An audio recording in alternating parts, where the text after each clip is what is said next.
Chapter 28. Tried Long Enough. August 6, 1838 was Election Day in Missouri. That morning, John Butler rode to the town of Gallatin, the seat of Daviess County government, to vote. John had been a Latter-day Saint for a few years. He and his wife Caroline had moved to a small settlement near Adam-on-Diomen that summer. He was a captain in the local militia and a Danite. Founded just a year earlier, Gallatin was little more than a cluster of houses and saloons. When John arrived at the town square, he found it teeming with men from around the county. A polling place had been set up in a small house on the edge of the square. As men filed in to cast their votes, campaigners mingled with the crowd outside.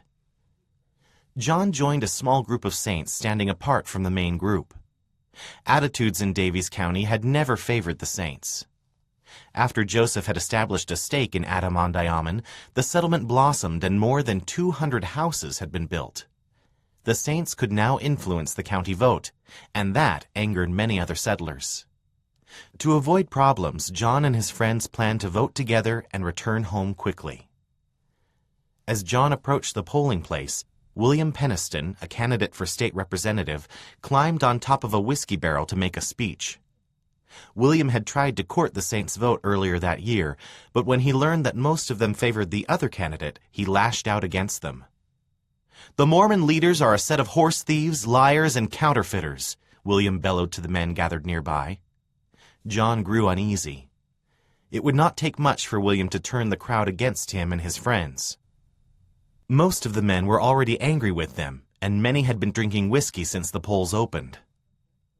William warned the voters that the saints would steal their property and overwhelm their vote.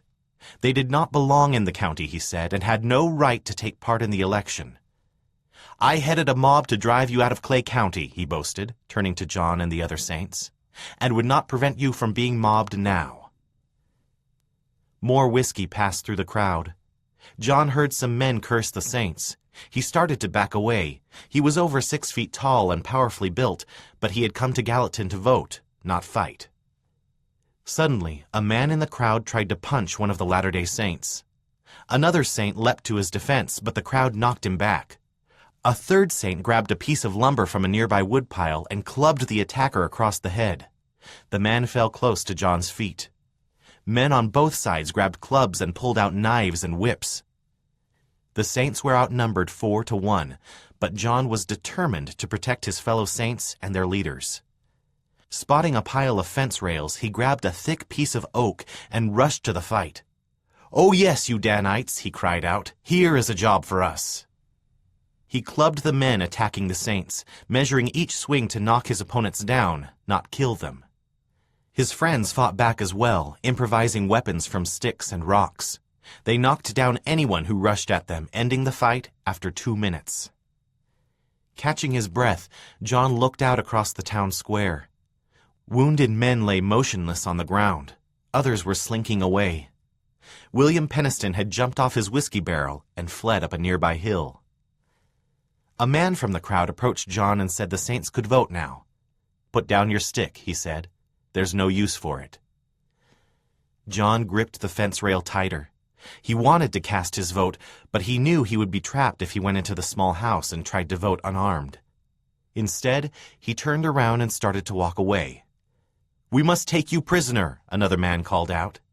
He said some of the men John had struck would probably die.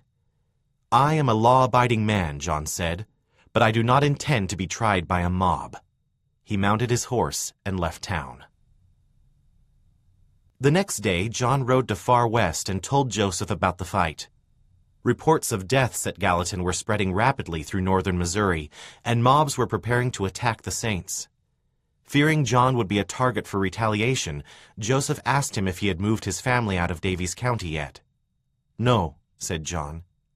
"Then go and move them directly," Joseph told him, "and do not sleep another night there." "But I don't like to be a coward," John replied. "Go and do as I tell you," Joseph said. John left immediately for home, and Joseph soon rode out with a group of armed volunteers to defend the saints in Daviess County. When they arrived in Adam-on-Diomen, they learned that no one on either side of the fight at Gallatin had died. Relieved, Joseph and his company stayed the night with Lyman White. The next morning, Lyman and an armed band of saints rode out to the home of Adam Black, the local justice of the peace. Rumors claimed that Adam was rallying a mob to come after the saints.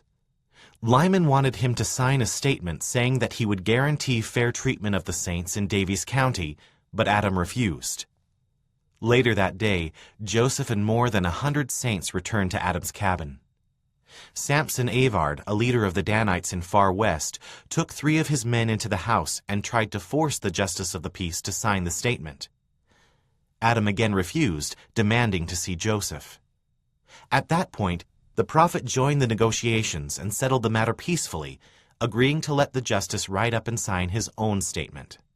But the peace did not last long. Soon after the meeting, Adam demanded that Joseph and Lyman be arrested for surrounding his cabin with an armed force and intimidating him. Joseph avoided arrest by asking to be tried in his home county of Caldwell rather than Daviess, where so many of the citizens were outraged at the saints. People throughout northern Missouri, meanwhile, called meetings to discuss the reports from Gallatin and the rising numbers of saints settling among them. Small mobs vandalized church members' homes and barns in Daviess County and targeted Latter-day Saint settlements nearby. To calm tensions, Joseph returned to Daviess County in early September to answer the charges against him. During the hearing, Adam admitted that Joseph had not forced him to sign the statement. Even so, the judge ordered the prophet to return in 2 months for a trial. The saints had some allies in the Missouri government, and soon the state militia was mustered to disperse vigilante groups. But people in and around Daviess County were still set on driving the saints from their borders. The persecutors of the saints, Joseph wrote to a friend, are not asleep in Missouri. On the last day of August, Phoebe and Wilford Woodruff rode along a white sandy beach not far from her parents' house in Maine. It was low tide. Waves rolled in from the Atlantic Ocean and crashed on the shoreline. In the distance, not far from the horizon, ships passed silently by, their heavy canvas sails billowing in the breeze. A flock of birds circled overhead and alighted on the water. Halting her horse, Phoebe dismounted and collected seashells that lay scattered in the sand. She wanted to take them with her as a keepsake when she and Wilford moved west to Zion. Phoebe had lived near the ocean for most of her life, and shells were part of the landscape of home. Since his call to the Quorum of the 12, Wilford had been anxious to get to Missouri. His recent visit to the Fox Islands had lasted only long enough to urge the small group of saints to go with him and Phoebe to Zion. He returned to the mainland disappointed. Some members of the branch had agreed to go with them. Others, including Justice and Betsy Eames, the first people baptized on the islands, were staying behind. They will all see their folly when it is too late, Wilford said. But Phoebe was not especially eager to go either. She had loved living with her parents again. Their home was comfortable, warm, and familiar. If she stayed in Maine, she would never be far from family and friends. Missouri, on the other hand, was 1,500 miles away. If she left, she might not see her family again. Was she ready to make that sacrifice? Phoebe confided her feelings to Wilford. He was sympathetic to her anxiety about leaving family, but he did not share her attachment to home. He knew, as she did, that Zion was a place of safety and protection. "I would go to the land of Zion or wherever God sent me," he noted in his journal, "if I had to forsake as many fathers, mothers, brothers, and sisters as could stand between Maine and Missouri, and subsist upon boiled herbs on the way." Through September, Phoebe and Wilford waited for the Fox Islands branch to come to the mainland and start their journey west. But as each day passed and the branch members did not appear, Wilford became impatient. It was getting late in the year. The longer they delayed their journey, the more likely they were to encounter bad weather on the road. Other circumstances were making Phoebe more hesitant to leave. Their daughter, Sarah Emma, had come down with a severe cough, and Phoebe wondered if it was wise to take her on such a long journey in cold weather. Then an exaggerated report of the Election Day brawl in faraway Daviess County appeared in the local newspaper. The news startled everyone. "It will not do to go," neighbors told Phoebe and Wilford. "You will be killed." A few days later, about 50 Fox Island saints arrived, ready to journey to Zion. Phoebe knew it was time to leave, that Wilfred had to join the 12 in Missouri, but she felt the strong pull of home and family. The road to Missouri would be hard, and Sarah Emma's health was still frail, and there was no guarantee that they would be safe from mobs once they arrived in their new home. Still, Phoebe believed in the gathering. She had left home to follow the Lord before, and she was willing to do it again. When she said goodbye to her parents, she felt like Ruth in the Old Testament forsaking home and family for her faith. As hard as it was to leave, she placed her trust in God and climbed into the wagon. In late September, 21-year-old Charles Hales arrived with a company of Canadian saints in DeWitt, Missouri. One of thousands answering the call to gather to Zion, he had left Toronto with his parents and siblings earlier that year. DeWitt was 70 miles southeast of Far West and provided wagon trains a place to rest and resupply before pushing on to Caldwell County. But when Charles arrived, the town was under siege. About 400 saints lived in DeWitt, and neighbors in and around the settlement were pressuring them to move out of the area, insisting they go by October 1st or face expulsion. George Hinkle, the leader of the saints in DeWitt, refused to leave. He said the saints would stay and fight for their right to live there. Feeding tensions in DeWitt were rumors that Danites were preparing to wage war against the Missourians. Many citizens had begun to mobilize against the saints and were now camped on the outskirts of DeWitt, ready to attack the town at any moment.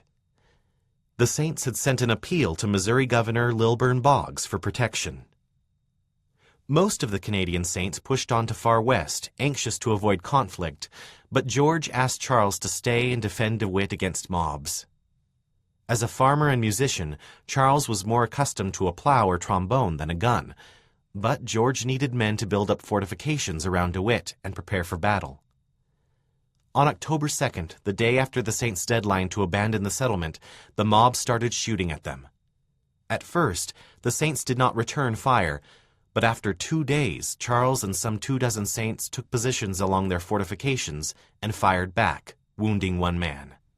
The mob charged the fortifications, sending Charles and the others scrambling for cover in some log homes nearby.